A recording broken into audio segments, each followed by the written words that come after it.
Hello students, आज हम probability chapter पढ़ेंगे। प्रोबेबिलिटी क्या होता है? अब प्रोबेबिलिटी यानी एक प्रकार की चांसेस होते हैं। प्रोबेबिलिटी यानी चांसेस चांसेस ठीक है।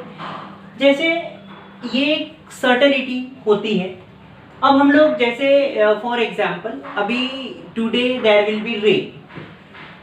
अगर मैं बोल रहा हूँ today there will be rain, there will be rain. अब today there will be rain. Today there will be rain. तो today there will be rain अगर बोलूंगा तो ये पॉसिबिलिटी हो सकती है कि either today there will be rain or not. ठीक है, तो ये एक पॉसिबिलिटीज है, कभी हो भी सकती है कभी नहीं भी हो सकती है। तो ये सब पॉसिबिलिटीज हम लोग पढ़ते हैं प्रोबेबिलिटी में। ओके, अब प्रोबेबिलिटी में हम लोग प्रोबेबिलिटी में जाने से पहले हमको कुछ बेसिक कंसेप्ट्स को पढ़ना पड़ेगा। ओके, तो बेसिक कंसेप्ट्स क्या है? तो सबसे पहले हम लोग जाएंगे रैंडम एक्सपेरिमेंट पे। काय पर जाएंगे? Random experiment. अब ये रैंडम एक्सपेरिमेंट क्या होता है? ओके, तो इसकी पूरी डेफिनेशंस की आपको नोट्स मिल जाएंगे। जस्ट मैं आपको यहाँ पे एक्सप्लेन कर रहा हूँ। अब रैंडम एक्सपेरिमेंट क्या होता है? Random experiment is an experiment और the process for which the outcomes can not be predicted with certainty. यानी रैंडम एक्सपेरिमेंट ऐसा एक्सपेरिमेंट है या ऐसा प्रोसेस है कि जिसके आउटकम हम लोग प्रेडिक्ट नहीं कर सकते, बट लेकिन पॉसिबिलिटी देख सकते हैं। जैसे फॉर एग्जांपल अगर हमने एक कॉइन लिया और एक कॉइन को हम लोगों ने टॉस किया, तो जब हम लोग एक कॉइन को टॉस करेंगे तो either you will get head और टेल। ओके, जैसे एक कॉइन है, एक कॉइन को अगर मैं टॉस किया, फेंका, तो उसमें से मुझे एक तो हेड मिल सकता है, एक तो टेल मिल सकता। अब मैं जब कॉइन को टॉस करूंगा तो कॉइन को टॉस करने से पहले मुझे पता नहीं था कि हेड आएगा कि टेल आएगा करके। ओके, तो मैं जस्ट ऐसे ही फेंक रहा, एक अंधेरे में फेंक रहा हूं कि मतलब उससे मुझे क्या क्या मिल सकता है। तो वो जो कॉइन को टॉस करना, ये जो कॉइन को फेंकना, उसी को ही हम लोग बोलते हैं रैंडम एक्सपेरिमेंट। जैसे for example die is thrown. अगर एक डाई लिया मैंने, अब डाई में 6 फेसेस होते हैं, ऐसे 6 फेसेस होते हैं और हर एक फेस में ऐसे पॉइंट्स रहते हैं। एक यहाँ पे 2 है, यहाँ पे 3 रहेंगे, यहाँ पे 4, यहाँ पे 5 और ये ऐसे 6 रहते हैं, मतलब 1 2 3 4 5 6। तो ऐसा एक डाई है। ये डाई आप लोगों ने देखा होगा जो हम लोग लूडो गेम वगैरह खेलते हैं। तो ये डाई को अगर हम लोगों ने रोल किया या थ्रो किया तो क्या मिलेगा? क्या क्या मिल सकता है हमको? 1 मिल सकता है, 2 मिल सकता है, 3 मिल सकता है, लेकिन हमको पता नहीं कि हमको 5 मिलेगा कि 6 मिलेगा। लेकिन हम क्या कर रहे हैं? डाई को जस्ट फेंक रहे हैं। तो डाई को जस्ट हम लोग फेंक रहे हैं या थ्रो कर रहे हैं, तो उससे हमको जो पॉसिबल आउटकम मिलता है, that means throwing a die or tossing a coin, these are nothing but a random experiment. ये रैंडमली एक्सपेरिमेंट होता है। तो रैंडम एक्सपेरिमेंट की डेफिनेशन वो होती है, it is the process for which the outcome can not be predicted with certainty.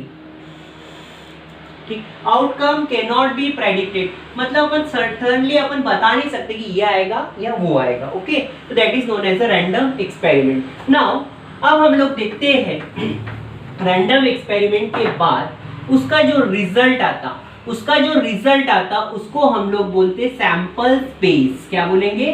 Sample space. अभी sample space क्या होता है?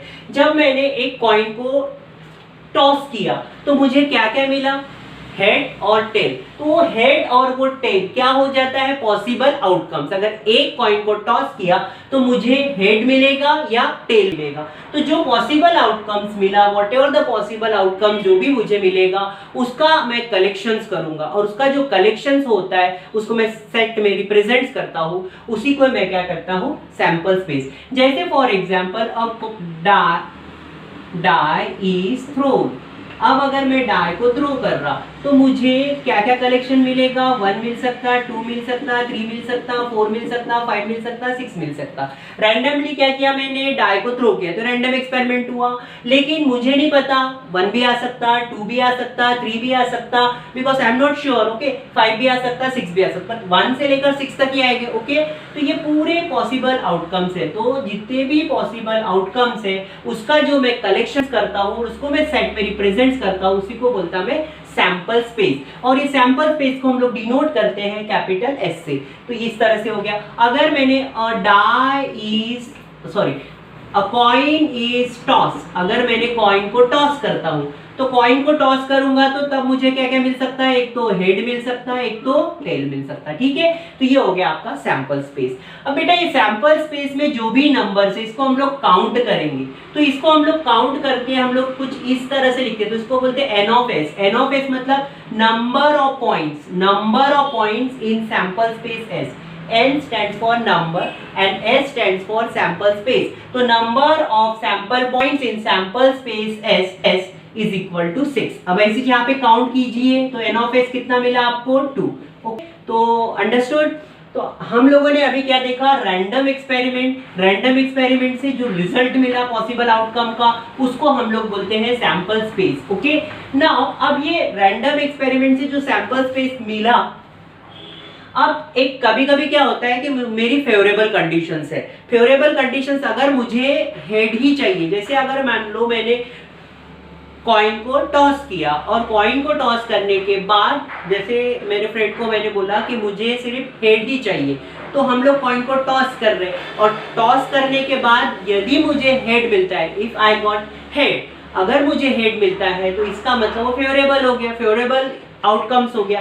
तो जो फेवरेबल आउटकम्स होता है उसी को हम लोग कहते हैं इवेंट्स। क्या कहते हैं उसको हम लोग, इवेंट्स। ओके, तो इवेंट्स मतलब favourable outcomes. Favourable outcome,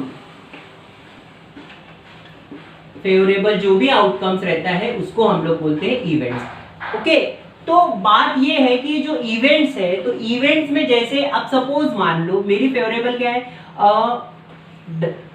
coin is toss. अब मैंने कॉइन को टॉस किया भी, कॉइन को टॉस करने पर मुझे पॉसिबल आउटकम जितने भी मिले उसको मैंने सैंपल स्पेस में लिखा। तो सैंपल स्पेस में मुझे हेड मिलेगा, टेल मिलेगा। Got it.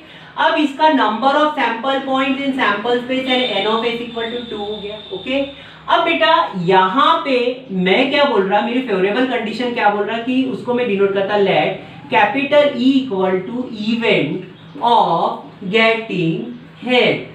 Event of getting head यानी मेरी फेवरेबल कंडीशन क्या है कि मुझे हेड चाहिए, यानी ये हो गया इवेंट्स। मेरा इवेंट्स ये है कि मुझे क्या चाहिए, हेड चाहिए, और मुझे हेड मिला भी, तो उसको मैं डिनोट करूंगा ई, और फिर यहाँ पे इसका कलेक्शन में क्या रहेगा, सिर्फ एक ही हेड रहेगा क्योंकि एक कॉइन टॉस कर रहे थे, यहाँ पे एक हेड रहेगा, एक टेल रहेगा, लेकिन मुझे क्या मिला, हेड मिला। ओके, तो ये हो गया इवेंट। ओके, अब ये हेड यानी ये एलिमेंट साइड के अंदर में जो भी हम लोग लिखते हैं वो एलिमेंट्स कहलाता है। अब ये यहाँ पे जो एलिमेंट्स है एच, ये एच एस को बिलोंग्स करता है, इसको मैं एन ऑफ ई भी लिखा तो एन ऑफ ई की वैल्यू कितनी हो गई, 1। ओके, नाउ सी हियर ये एच इसको बिलोंग्स करता है, मतलब एच बिलोंग्स करता है एस को, तो यानी ई के पूरे एलिमेंट्स किस में आ गए, ई में से एच एलिमेंट है और एस में भी एलिमेंट्स, ये ई पूरा एलिमेंट इसमें बिलोंग्स करता है, तो ई इज अ सबसेट, इसको हम लोग सबसेट भी बोल सकते हैं, सबसेट ऑफ एस, और इसको हम लोग डिनोट करते हैं इस तरह से, E is a subset of S,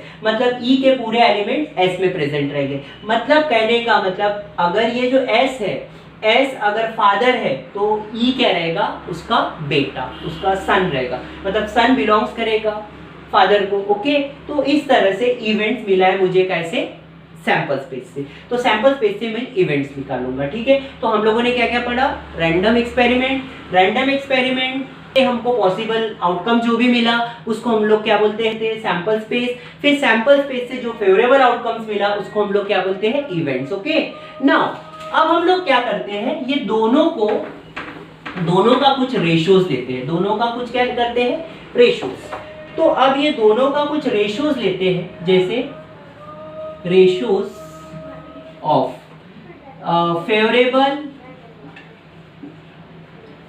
favourable outcome